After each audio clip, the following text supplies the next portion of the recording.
Okay, so something a little bit different for my channel here. I've been eyeing up these diesel heaters that you see all these TikToks and YouTubes made about, and the Max Peeding rods diesel heater is pretty popular. People are using these diesel heaters to camp and to heat their campers, their camper vans, and workshops and things like that. And I'm from Canada.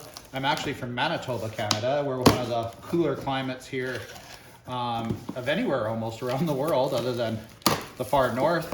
So this thing might be really handy. It might be a bust.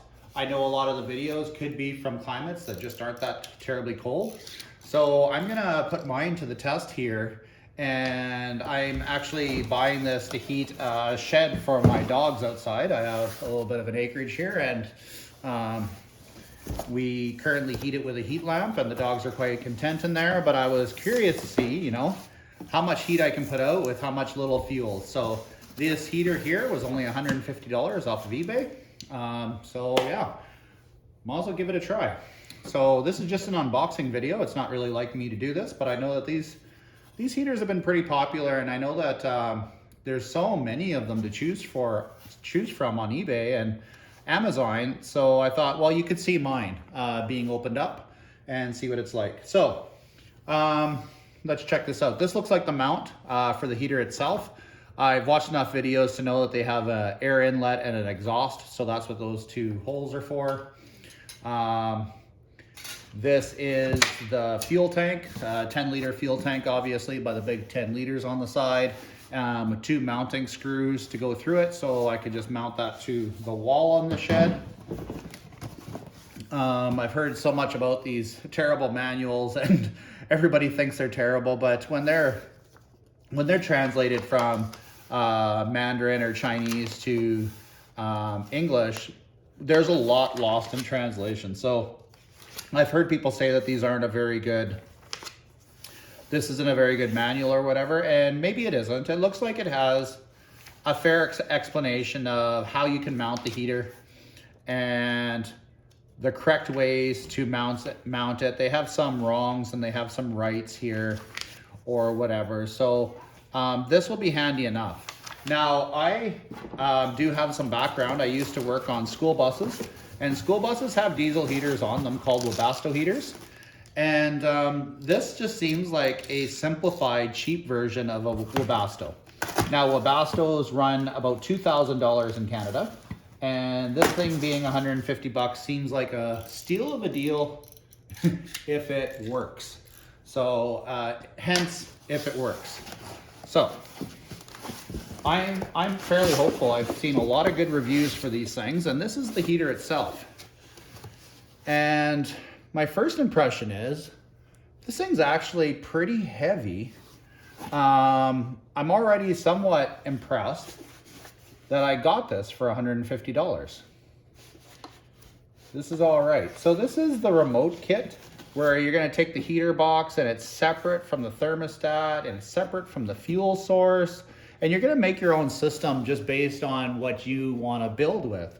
So that's why I bought this one, is that I wanted to work this for the heat in the dog shed. And if it's not the best way to do that, I have lots of other sheds on my property that I could use this to heat with. I've thought about mixing together my own heating fuel out of a mix of diesel and then just use motor oils and things like that. So I've got some plans to use this fairly efficiently, but this thing doesn't feel too bad.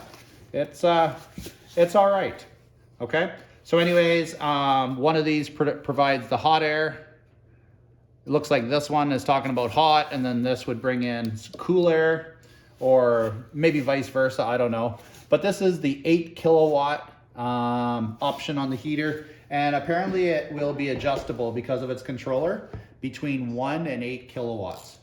So that's actually a pretty decent sized little heater.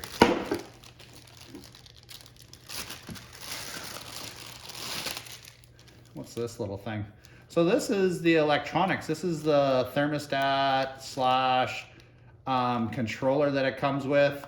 I think it looked a little bit bigger online, but I don't know what I'm really expecting for 150 bucks. It looks like it has a power, and then you can get into the settings and turn it up and down, and that's all I'm gonna really need. It also comes with this nifty looking command start thing. So you can turn it on from a distance. Oh, and I should actually mention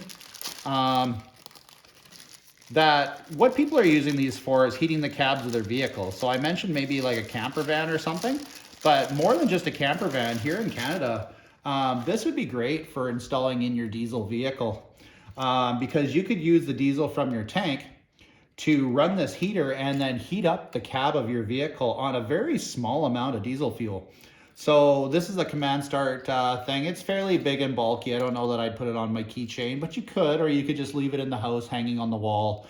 And you could turn this diesel heater on, I don't know, maybe half an hour before you're gonna go somewhere, and that vehicle would be completely thawed out on the inside, as these things put out a lot of heat. So I'm sure it would be awesome for that. And if that's your thing about being really warm when you take off in the morning, then so be it. This would work better than letting your big diesel truck run for half an hour to get heat out of it. And I think if you own a diesel and you live in Canada and you don't have it in a heated garage, you can testify that the heat doesn't really get very warm in your truck until you take off and start driving it. So this would be an awesome feature for your vehicle, again, and all hands, if it works. It comes with a little muffler. And yes, you can mount all of this underneath on a vehicle. There's lots of room. Okay, it looks like this is some insulated air ducting. Okay, so it does stretch a little bit. Oh, maybe more than I think it does. Like an accordion, if you will. And this has to be some air inlet pipe, and here's the exhaust pipe. What else do I got in this thing? Okay, so it looks like I've got a blower duct for wherever you're going to mount this. So in my application, I would mount this in the shed wall, let's say, and then the hot air can blow from the outside into the shed.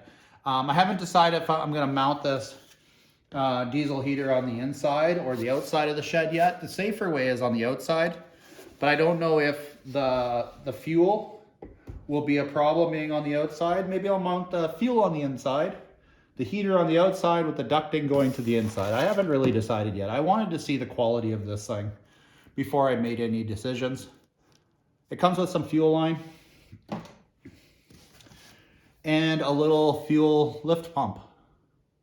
I'm starting to feel like I've got my $150 worth actually, okay? As I open this. The electronics, they feel cheap to me, but the mechanical components are actually pretty good. It looks like I have a little, I have a little air inlet filter. So you have an exhaust and a muffler. It also comes with an air inlet and a little screen in there so it stops dirt and things from being pulled into your heater. The odd bug or bird or something. And then